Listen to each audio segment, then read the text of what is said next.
তোমরা যতই গুনাহ করো না কেন, যতই পাপ করো না কেন, দিন শেষে একবার হলো হাতটা একবারে বিনয়ী হয়ে মাথাটা নিচু করে হাতটা উত্তোলন করো কার কাছে? এত পাপ, এত গুনাহ, এত অন্যায়, এত পাপ, এত গুনাহ, এত অন্যায়, ক্ষমা চাই দিন শেষে আল্লাহর কাছে। নামাজই পড়ি না, সালাত আদায় করতে আসি না, ক্ষমা চাই আল্লাহর কাছে কখনো? মানুষকে দিনে রাত্রে কত গালি দিই, কত মিথ্যা কথা বলি। আরে রাত চলে যাচ্ছে, সপ্তাহ চলে যাচ্ছে, মাস চলে যাচ্ছে, বছর চলে গেছে। রমজান মাসে একবার হাত উত্তোলন করেছিলেন আল্লাহর কাছে, একটা বছর পেরিয়ে যাওয়ার পর আবার রমজান মাস আসছে না, আসছে না। হাত উত্তোলন কয়বার করেছেন? একটা বছর হয়তো রমজান মাসে আপনি কান্না করেছেন, দুই চক্ষু দিয়ে নিজের অন্যায়ের জন্য অনুতপ্ত হয়ে আল্লাহর কাছে ক্ষমা চাইছেন। এতদিন পর্যন্ত চলে যাচ্ছে, আল্লাহর কাছে ক্ষমা চাইছেন? যে কথা বলতে চাচ্ছিলাম, এতিম কে? এতিম। এতিমদের সাথে কি আচরণ করতে হবে? কথা বলেন, কি আচরণ করতে হবে?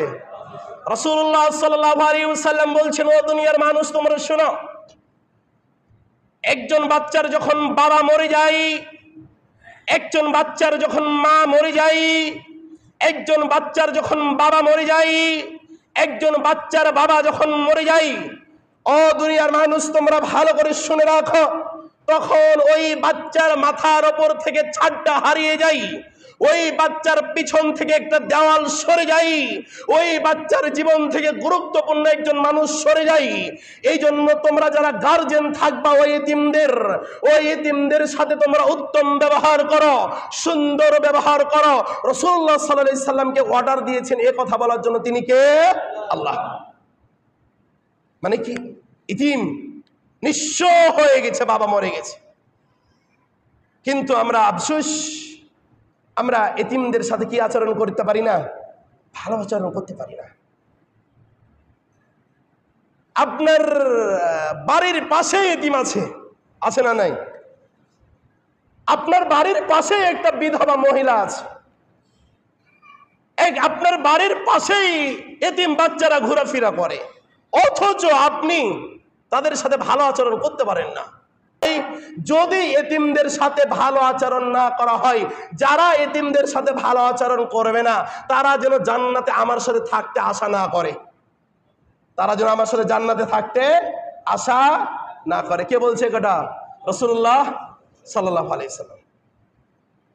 এবার রাসূলুল্লাহ সাল্লাল্লাহু আলাইহি সাল্লাম বলছেন, ও দুনিয়ার মানুষ তোমরা শোনো, ও দুনিয়ার ব্যক্তিত্বরা তোমরা শোনো, যদি তোমরা এতিমদেরকে ভালোবাসো, যদি তোমরা এতিমদের মুখে খাবার তুলে দাও, যদি তোমরা এতিমদেরকে খাদ্য খেতে যাও, যদি তারা বালেগ হওয়ার আগ পর্যন্ত এতিমদেরকে ভালোবাসো, টাকা দিয়ে, ভালোবাসা দিয়ে, কথা দিয়ে, শরম দিয়ে যদি তাদেরকে ভালোবাসো, আমি রাসূলুল্লাহ সাল্লাল্লাহু আলাইহি সাল্লাম বলছি, তুমি এবং আমি মুহাম্মদ সাল্লাল্লাহু আলাইহি সাল্লাম, তুমি এবং আমি মুহাম্মদ সাল্লাল্লাহু আলাইহি সাল্লাম, তুমি এবং আমি মুহাম্মদ সাল্লাল্লাহু আলাইহি সাল্লাম জান্নাতে এই দুটি আঙ্গুলের মতন থাকবো। সুবহানাল্লাহ। দুটি আঙ্গুল লেগে আছে না? তার মানে রাসূলুল্লাহ সাল্লাল্লাহু আলাইহি সাল্লাম এই জায়গাতে থাকবেন, আমি এই জায়গাতে থাকবো। কথা কি আমার বোঝা গেছে? তার মানে কি বুঝাইছে? জান্নাতটা এত বড়, জান্নাতের স্থানটা এত বড়, জান্নাতের জায়গাটা এত বিশাল, কোথায় মানুষেরা পড়ে থাকবে, কোথায় ব্যক্তিত্বরা পড়ে থাকবে। আর রাসূলুল্লাহ সাল্লাল্লাহু আলাইহি সাল্লাম বলছেন, আমার দলের যে ব্যক্তিরা হবে, আমার দল মানে কি? আল্লাহ রাসূল কি ছিলেন? আল্লাহ রাসূল কি ছিলেন? এতিম ছিলেন না? আল্লাহ রাসূল বলছে কি, আমার দলের যারা ব্যক্তিত্ব হবে, আমার দলের লোকদেরকে যারা ভালোবাসবে, আমি মুহাম্মদ সাল্লাল্লাহু আলাইহি সাল্লাম বলছি, এই যে দুইটা আঙ্গুল দেখছো যেভাবে পাশাপাশি রয়েছে, আমি মুহাম্মদ সাল্লাল্লাহু আলাইহি সাল্লাম এতিমদেরকে যারা ভালোবাসবে, আর আমি মুহাম্মদ সাল্লাল্লাহু আলাইহি সাল্লাম এই দুইটি আঙ্গুলের মতন জান্নাতে বসবাস করব। সুবহানাল্লাহ। তার মানে কি জান্নাতে যাওয়া হবে না? হবে না? তার মানে এতিমদেরকে যদি ভালোবাসেন, কি করেন?